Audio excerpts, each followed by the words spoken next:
Елімізде кезекті Көкнар 2017 жедел алдын алу шарасы өтті. Жылда 1 маусымнан басталып 30 қарашаға дейін жалғасады. Осы уақыт аралығында Шығыс Қазақстан облыстық ішкі істер департаментінің есірткі бизнесіне қарсы күрес басқармасы қызметкерлері заңсыз айналымдағы есірткіні тауып, шеттен тасымалданатындарының жолын кесумен айналысады. Жедел алдын алу шарасының жаздың басында басталуының өзіндік себептері бар. Дәл осы уақытта бойында есірткілік заты бар өсімдіктер гүлдейді. Мәселен, құрамында марихуана мен анаша жасауға қолданылатын тетрагидроканнабинолы бар сорақ құрамында апиіні көп көкнар өсімдіктері дән береді. В этом году УПМ «Көкнар» из года в год у нас проходит. Көкнар жедел алдын алу шарасы жылда 1 маусым мен 30 қараша аралығында өтеді. Биыл біз көптеген қылмыстар мен заң бұзушылықтарды анықтадық. Жұмыс нәтижесін өткен жылмен салыстырар болсақ, сол қалыпты деңгейде. Бірақ табылған есірткілік заттардың көлемі былтырғыдан әлдеқайда көп. 2016 жылы Шығыс Қазақстан облысы бойынша 210 келі есірткі тәркіленсе, биыл небәрі 10 ай ішінде 417 келі есірткі айналымын шығардық. 2 есе артық екенін көріп отырсыздар. Тәркіленген есірткінің басым бөлігі анаша мен марихуана болды. Біздің күшімізбен Қостанайда 41 келі есірткі тәркіленгенінде айта кеткен жөн. Сол сияқты Шығыс Қазақстанда отырсақ та, біздің мәліметтерімізге сәйкес Астана қаласында 23 келі анаша тәркіленді. Алматы қаласында 3 келі, Павлодарда 99 келі анашаны да біздің көмегімізбен қолға түсірді. Соған қарамастан біздің көрсеткіштің өзі 2 есеге артып отыр. Осылайша бүкіл ел аумағында жұмыс істедік. Барлық табылған есірткіні Шу аймағынан тасымалдағанын анықтадық. Көкнар жедел алдын алу шарасын қорытындылай келе, заңсыз айналымдағы есірткіге қатысты анықталған қылмыстық құқық бұзушылықтар саны бойынша көрсеткіштің жоғарылағанын көруге болады. Акциясында 336 қылмыстық құқық бұзушылықтар анықталса, оның 120-сы есірткілік заттарға қатысты, әрі 98 іс заңсыз сату фактісі ретінде тіркелді. Қалған 216 іс нашақорлыққа қатысты болды. Жұмыс барысында ірі көлемде есірткілік заттарды сақтау бойынша 4 факт әшкереленсе, 14 нашақорлар үйі анықталды. Шекарадан есірткіні Ресей Федерациясына өткізбек болған 2 жағдай тіркелді. Тәртіп сақшылары сора өсірушілерге көп көңіл бөледі. Жедел алдын алу шарасы барысында Глубокое, Зырян аудандары мен Өскемен қаласында осындай 3 деректі анықтады. Өскемендік тұрғын өзінің автокөлік қоятын тұрағын жылыжай есебінде пайдаланып, құрамында тетрагидроканнабинолы көп сор өсірген. Бағбан өнім сапасын арттыру мақсатында ондағы ауа температурасын қалыпты жағдайда ұстап тұратын құрылғы мен ультракүлгін сәуле шашатын шамдарды қолданған. С тех регионов, получается, становится сложнее. Алыс аудандардан тасымалдау қиындық тудыратындықтан сора өсімдігін жеке шаруашылығында өсіруді тиімді санайды. Тұқым алып көшет отырғызады, уақытылы суарып, күтіп баптайды. Тіпті оңтүстік аумақтың ауа райына тән жағдай жасап, сапалы өнім алады. Оны өздеріне тиімді бағамен сатып, пайда табады. В гараже были обнаружены 10 емкостей. Здесь емкость, пластик емкости, наполненный грунтом, с посаженными кустами, с листьями зеленого цвета. Так, для удобства транспортировки кусты растения были изъяты, будут изыматься из грунта вместе с корнями и будут помещены в полимерные пакеты. Жасырын сора өсірушінің үйін тінту барысында 8 орама және 60-тан аса марихуанасы бар қапшықтар табылды. Бағбан жігіт өзінің көлік тұрағында ғана емес, қала шетіндегі саяжайында да зор көлемде сор өсіріп келген. Гражданин Гошин, кому она принадлежит? Мне. Вам? Да. С какой целью храните? Для курения. А где приобретали? Вырастил сам. Где вырастили? По Самарскому шоссе ключ идет, получается, дальше деревни. Какой деревни? Как называется деревня? Самсоновка. Самсоновка? Да. Дальше Самсоновки? Да, дальше Самсоновки, там ручей идет вдоль дачной дороги. Ага. Вот там. А у вас там что находится? Дачный корпоратив? Ничего не находится там. Вот там посадили. Вместе сможете показать, да? Да.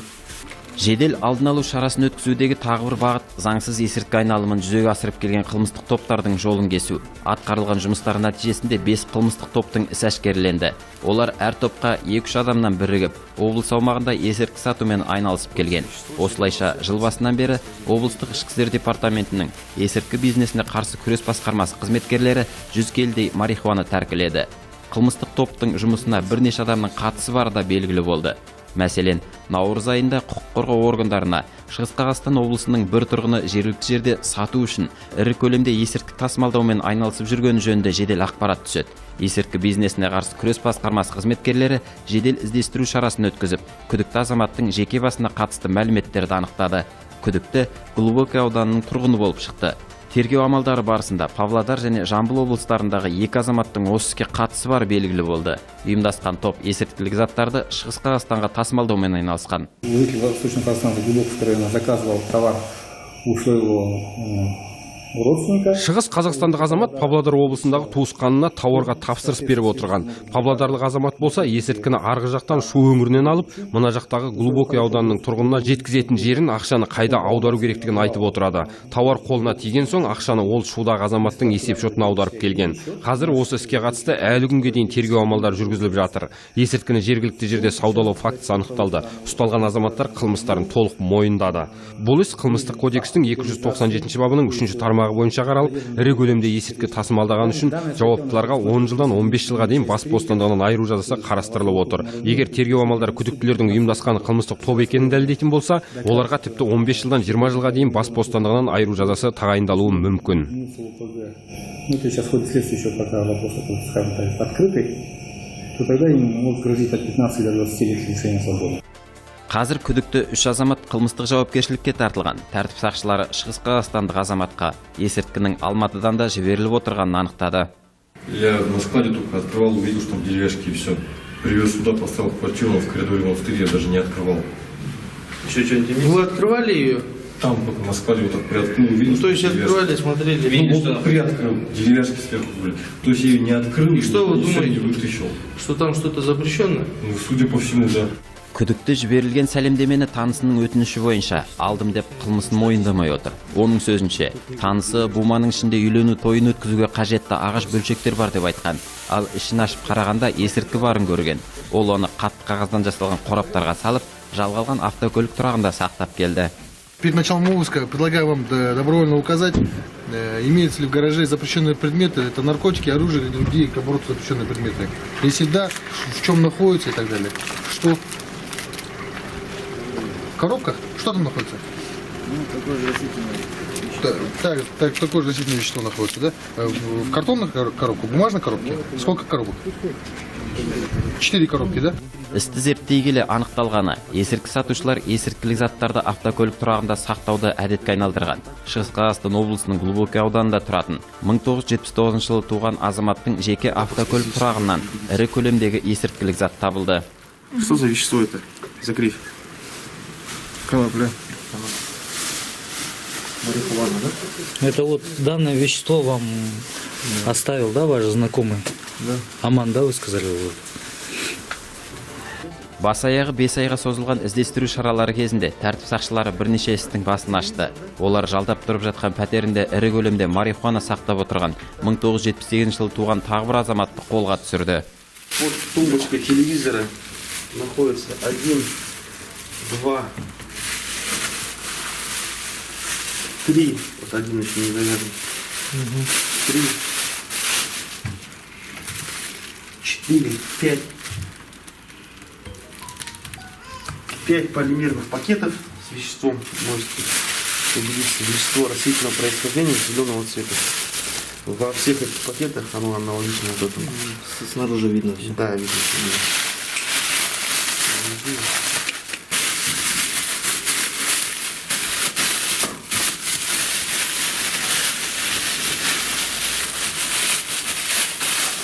И здесь также находится сверток, пакет желтого цвета, снаружи обмотанный скотч-лентой, есть ножницы. Так, вот здесь ножик.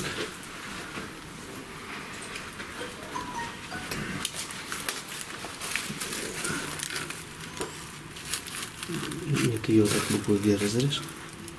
Вот видите, да? Внутри данного пакета также находится вещество зеленого цвета. Көкнар жедел алдын алу шарасы барысында облыстық есірткі бизнесіне қарсы күрес басқармасының қызметкерлері марихуана сатып жүр деген күдікпен тағы бір азаматты қолға түсірді. Ұсталған саудагердің қалтасынан 129 грамм есірткілік зат табылды. Осы іске қатысты қылмыстық іс қозғалды. Была получена оперативная информация. Бізге Өскемен қаласының тұрғыны Башкоров деген азаматтың марихуана сатып жүрген жайлы жедел ақпарат келіп түсті. Сол күні іздестіру шарасы жүргізіліп, есірткілік заттарды сатып жүрген азамат қамауға алынды. 15 же того же дня был задокументирован факт сбыта наркотического средства. Өткен жылдардағы көрсеткіштер бойынша Көкнардан алынатын есірткі, героинді саудалау көлемі азайған, бірақ әлі күнге дейін ішінара сатылғаны жөнінде фактілер тіркеліп отыр. Есірткі бизнесіне қарсы күрес басқармасының қызметкерлері есірткінің бұл түрін сатқан адамдар белгілі болса, шұғыл түрде жолын кесуге тырысады. Биыл облыс орталығында осындай фактілер анықталып, саудагерлерден 390 грамм героин тәркіленді. Ұсталған азаматтардың бірі Бала Болкиннің қалтасынан 2 орама есірткі табылды. Гражданин Балаболки, поясните, что это такое? А где это? Вот здесь вот. Что это такое? Не знаю. Не знаю. Шығыс Қазақстанда айналымнан алынған есірткілік заттардың көлемі артқан. Сондықтан есірткі бизнесіне қарсы күрес құқық қорғау органдарының басты мәселесіне айналып отыр. Қылмыстарды әшкерелеу үшін барлық құрылымдар жұмылдырылды. Көкнар жедел алдын алу шарасы барысында Өскемен қаласының тағы бір тұрғыны қолға түсті. Егде жастағы азамат героинді тауып алып, өзі ғана қолданып жүргенін айтты. Поясните еще раз, в каком кармане что у вас находится? В правом кармане 10, около 10 граммов. А у кого приобретали, можете пояснить? Ни у кого, для себя у меня была. Наркотики употребляют длительное время? Сколько лет? 5. 5. А куда делаете инъекцию? В каком части? Инъекцию, укол куда ставить? Ну, Да? ноги, мышцы, да. Когда вы употребляли последний раз? Это ночью. А еще дома где-либо имеется? Нет, Во дворе? вообще. Хозпостройка? Күдікті азамат жалған сөйлеп құқық қорғау органдарынан бар шындықты жасырып қалмақ болған екен. Іздестіру шарасы кезінде сол адамның үйінің ауласынан героин салынған орама табылды. Саудагер есірткіні өзінің моншасына жасырып қойыпты. Кому принадлежит данный вещество? Это не героин, ничего, я не знаю, что это. Нет, кому принадлежит? Заверни нам. Ну, раз здесь мне это, Вам принадлежит? ну, А что за вещество? я не знаю. Видите, да, Да, заверни нам. Вампир слышали, да? Это я не знаю, что это. Он что-то скучно был, да? скрученный, завязан собственными краями. Соңғы уақытта есірткі затын тағамға қолданатын көкнар дәнінен алуды үйреніп алған нашақорлар саны артып барады. Нашақорлар ерткіштерді қолданып, көкнар дәнінен күшті әсер ететін есірткі түрі апиин алады. Оның күші тіпті героиннен де асып түседі екен. Ағзаға қатты әсер еткен сонша, жүрек пен бауыр жұмысын істен шығаруы мүмкін. Сондықтан апиин қолданушылардың көпшілігі 2 жылдан артық өмір сүрмейтіні анықталып отыр. Проблема в чем заключается? В том, что новый вид наркотики, то есть наркозависимые люди на месте не стоят. Есірткінің жаңа түрі басты проблемаға айналды. Нашақорлар есірткінің бір түрмен шектеліп қалмай, үнемі жаңа түрін қолданып көруге асығады. Біз героинмен күресті күшейтіп, оның облыс аумағына тасымалдану көлемін азайттық. Қазір мұндай фактілер аз кездеседі. Бірақ нашақорлар есірткінің жаңа түрлерін ойлап тауып жатыр. Шығыс Европада өндірілетін тағамға қолданатын көкнар дәні негізгі мәселеге айналды. Оны тасымалдаушылар бізге Венгрия, Румыния, Чехиядан әкеледі. Оны нашақорлар дүкеннен сатып алады да, ацетон, аммиак ерітінділерін қосып, апиин жасап шығарады. Синтетикалық есірткіні қазір шығыс қазақстандықтарда жиі қолданатын болды. Бастапқыда әлсіз есірткіні тұтынып келсе, олардың ізін психологиялық белсенді заттар басып келеді. Дайындау формуласы да үнемі өзгеріп, біртіндеп есірткі емес, улы затқа айналып барады. Себебі оның өндірісін қазір ешкім қадағаламайды да, спирттің орнына ацетон немесе еріткіштерді қолданады. Ал нашақорлар болса, алған есірткісінің қалай жасалғанына қарамайды, көз жұмып қолдана береді. Заман өзгергенімен, есірткілік заттарды сатудың жаңа фактілерін бірінен соң бірін әшкерелеп жатыр. Осылайша Өскеменде нашақорлар тілінде жылдамдық деп аталатын пировалерон психотропты заты бар азаматша қолға түсті. Фрагмент фольгированной бумаги, внутри которого содержится, видите, да? Да. Так вот на свет чуть-чуть поставь. Вот сюда переверни. Вот так, сюда. Который содержится вещество порошкообразное, сероватого цвета. Что здесь находится, гражданка Стефаненко? Да, вот это Артем тут и оставлял. То есть же самое, здесь наверное, синтетическая наркотика, да? Скорость. Я не знаю. Скорость, пыль, как она называется. Смотрите. Вам принадлежит? Нет, это оставил Артем, я же вам объясняю. Так, давно оно здесь лежит? Я даже не знала, что он ее оставил. Это вчера. Гражданка Стефаненко пояснит, что не знала. Значит, с первой полки шкафа в Емкость из-под крема. Емкости, да, из-под крема черный жемчуг была закручена данная емкость. Был изъят данный фольгированный сверток, в котором содержится порошкообразное вещество сероватого цвета, которое будет изъято.